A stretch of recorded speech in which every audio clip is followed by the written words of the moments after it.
एक बादशाह ने दो गुलाम खरीदे। दोनों दोस्त थे।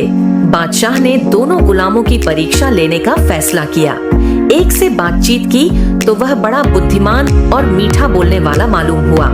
जब उसकी परीक्षा ले चुका तो उसे नहला धोकर फिर से आने को कह बादशाह ने दूसरे गुलाम को बुलाया।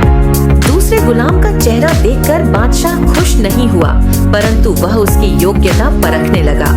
उसने दूसरे गुलाम से कहा, तू अकेला 100 गुलामों के बराबर है, ऐसा मालूम तो नहीं होता, और तुम्हारे बारे में जो कुछ तेरे साथी ने बताया है उसे सुनकर तो हम तुम्हें लेकर बिल्कुल निराश हो गए हैं। गुलाम ने जवाब दिया, जहां पनाह, वह बड़ा सच्चा आदमी है, वह स्वभाव से सत्यवादी है, इसलिए उसने जो कुछ मेरे बारे में कहा है, यदि मैं वैसा ही उसके बारे में कहूँ तो झूठा दोष लगाना होगा।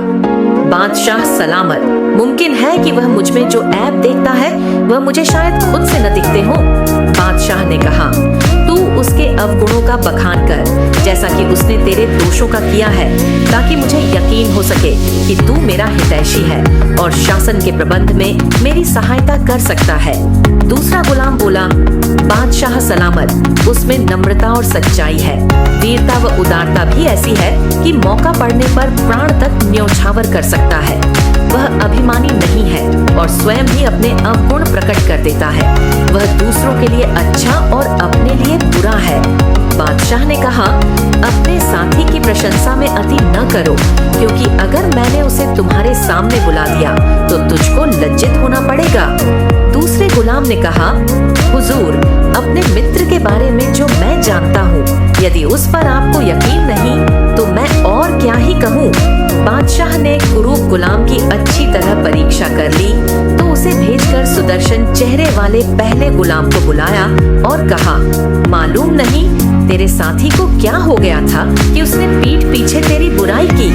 पहले गुलाम ने पूछा, जहां पनाह, उसने क्या कुछ कहा, उसका जरा सा संकेत तो मुझे मिलना चाहिए। बादशाह ने कहा, सबसे पहले तुम्हारे दोगलेपन का जिक्र किया कि तू प्रकट में दवा और परोक्ष में दर्द है। यह सुनते ही पहला गुलाम भड़क उठा। वह अपने साथी की बुराइयां करता ही चला गया। थोड़ी देर में बादशाह ने उसे रोकते हुए कहा, बस हद हो गई। उसका सिर्फ चेहरा सुदर्शन नहीं, तेरी तो आत्मा गंदी है, तू दूर बैठ। वह गुलाम ही अधिकारी बनेगा और तू अब से उसके अधीन रहेगा। लुभावना रूप होते हुए भी यदि मनुष्य अवगुणों से भरा हो तो उसका कभी मान नहीं हो सकता, और चरित्रवान कुरूप के चरणों में बैठना भी श्रेष्ठ कर है।